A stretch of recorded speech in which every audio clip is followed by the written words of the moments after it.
And here we go. Welcome to the Great Work Insights Podcast by the O.C. Tanner Institute, the show that features the people, the professionals, the thought leaders, and the coolest companies. And now your host, the man navigating the discussion about the culture, the organized chaos, and the best practices that compel great work, Todd Nordstrom. What is business? Think about that for just a second. It's something we all do. Is it just a transactional process?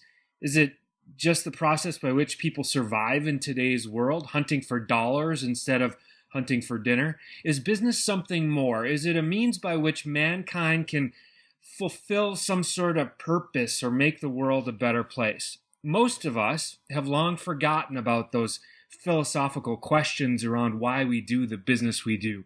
But our guest today, he thinks about those questions daily because, well, it's his job to help young people find answers to those questions.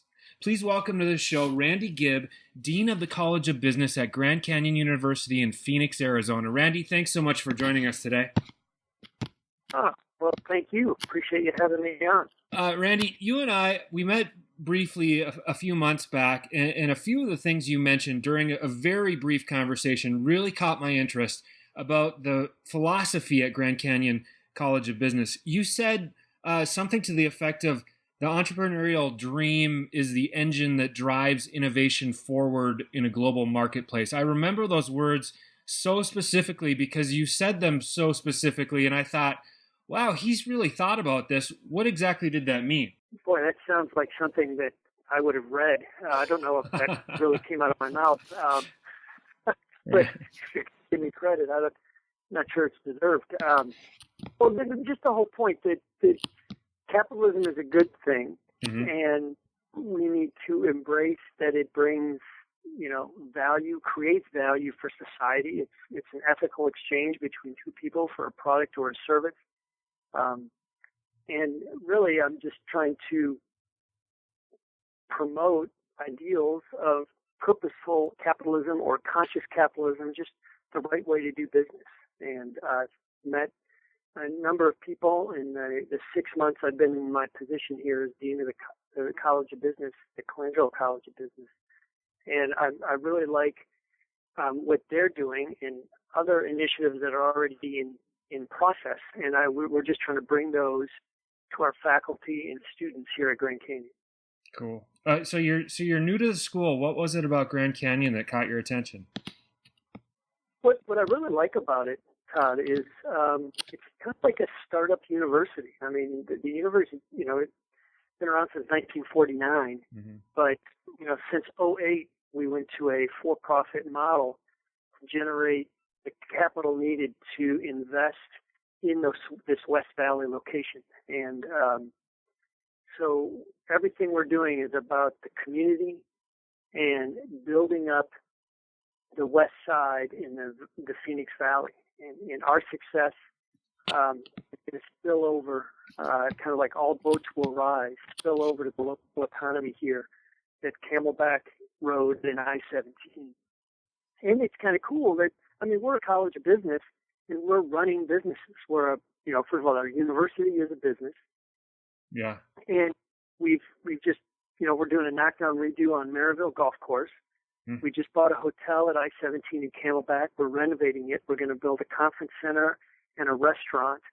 And we're going to be running those businesses. We're going to have students working and running those businesses. So really the question is, why isn't every college of business at every other university business in and of itself? That is interesting. I liked how you said a startup, but then you went back at startup being the mindset of a startup, correct? Oh, yeah, big time. Yeah. Yes, but in a way, with the new model, we are still in year 5, 6-ish with this new with the new business model. We need to pivot. We need to look at what society needs in terms of graduates. We're starting a College of Engineering, and it's worked closely with the Greater Phoenix Economic Council to ensure that the graduates in our engineering program are going to the areas that the state of Arizona most desperately needs. And every person that we're graduating, we hope, our vision is that there are entrepreneurial engineers. In fact, that they're just not innovating, they're innovating with a purpose towards solving a problem, providing a solution, and have that business mindset in the engineers that graduate. So we're really an integrated university between business and engineering and technology. You're also more than that, though. I'm friends with a few of your staff members and professors. You mentioned servant leadership and being values driven. Explain how that might be a different approach than many business schools. Well, servant leadership, certainly has been around a long, long time, and it's my background also brings that to it as well. In terms of, we want to make sure that the students that go through the program have the perspective, and then when they go out in the business world, they know that they're in a position of leadership. They're actually going to have to work harder than everyone else because they are serving the company they work for. Example would be my job now as dean. I'm simply the steward for this period of time of this company, of this College of Business, and it's my job to improve it. It's going to be around long after I'm gone, and it was here before I got here. So it's just kind of the mindset. It's my job to take care of it. I'm not bigger than it. This business that we're in is way bigger than any of us. And so it's to serve those who are doing the work, which in this case, my job is to provide resources for the faculty who are doing the primary mission, which is education. I was just, as you were talking, I was going back to you saying being able to pivot and having the mindset of a startup. You also, when we met a few months ago, mentioned something else here that just might be one of the most creative things I've heard from a business school. You're building a sound studio that is built to record a rock band who's our students of Grand Canyon University. Tell us about that. Right. Okay. So that's in the worship arts program. So our College of Theology is created this new degree about developing pastors, worship arts leaders, and there's the production music side of it, and then there's the management side of it. That's where we play a role with the management side. It's a brand new program to study. But Bart Millard, the lead singer for Mercy Me, is our director of our worship arts program and on the music production side. So it's going to be really pretty neat. It's my understanding, this is out of my realm, is that it's going to be a state-of-the-art, music production sound studio for the Canyon Band that will exist here on campus, a Christian rock group of GCU students who are amazingly talented. And over time, the band members will change as students graduate, but the band in and of itself will stay kind of the core of the university. Wow. And so they're not only just get to be in a band, but they learn what it takes to actually operate a band as a business. Right. And then they're going to produce music. And, as the band members change in and out, I'm not sure exactly how it's going to go. Yeah. It's cool though. I'm telling you that it's cool.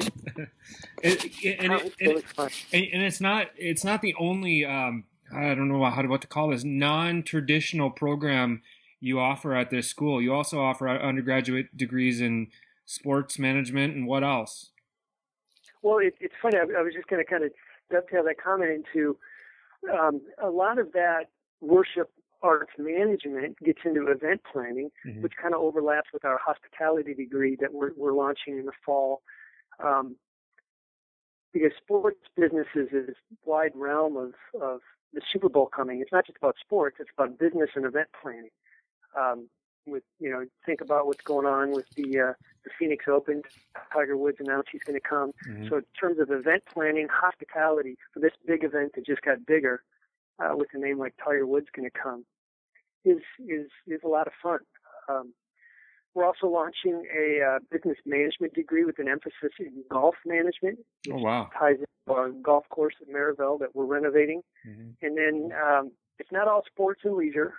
We also have a business information systems degree, which is launching in the fall, which ties in with the effort to produce more science, technology, engineering, and math graduates. So this is kind of it's a STEM-oriented degree program housed in the business college. That's fascinating. I want to ask you a question. There's a lot of discussion in the business world about the changing generations in the workforce.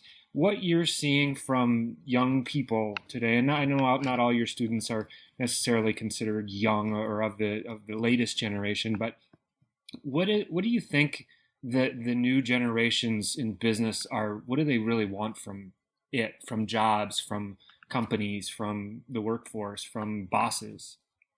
Yeah, that's a great question. That's kind of what we're trying to reinvent ourselves. Mm-hmm. Parents and accreditation bodies want the business colleges in the country to follow the formal, economics, marketing, accounting, mm-hmm. That's law, finance, strategic, the classic aspects, which are always going to be needed. But today's student doesn't want to graduate, go to a Fortune 500 company, spend 30 years with that business. Today's student wants to be more entrepreneurial. Today's student wants to make a social impact. Mm-hmm.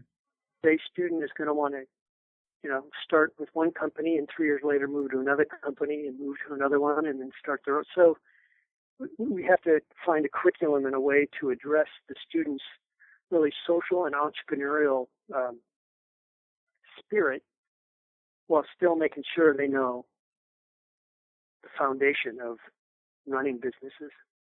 Interesting, because you may not have realized it, but most of the audience listening today, they're managers, they're HR professionals, they're leaders within organizations, and they're all looking at how to recruit and attract the next generation. And I think you just gave them some sage advice on what to realize that this next generation wants.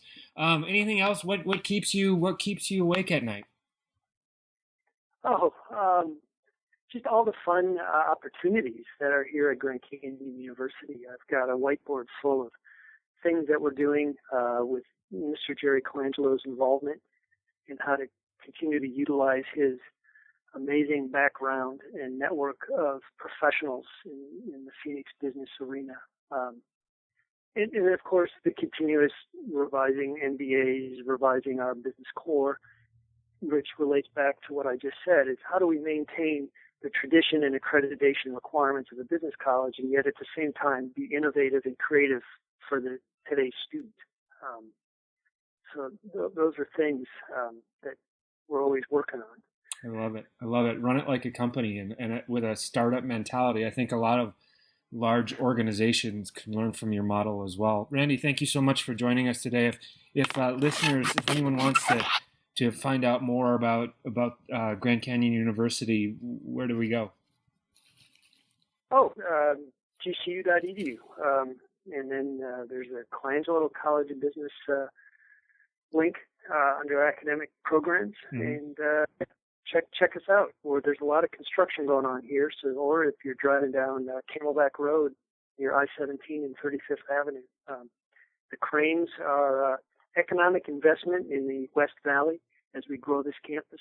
Yeah, it's not construction, it's progress, right? Well, right. It's creating and constructing progress, yes, and helping to uplift Arizona with an economic input and investment in human capital. Love it. Thanks so much for joining us, Randy. Hey, thank you. Feeling inspired, motivated, encouraged? We want to hear from you. Rate, review, and subscribe to our podcast on iTunes. And be sure to visit octanner.com for more podcasts and how you can inject great work and employee recognition into your organization. Now go out and make a difference within your organization.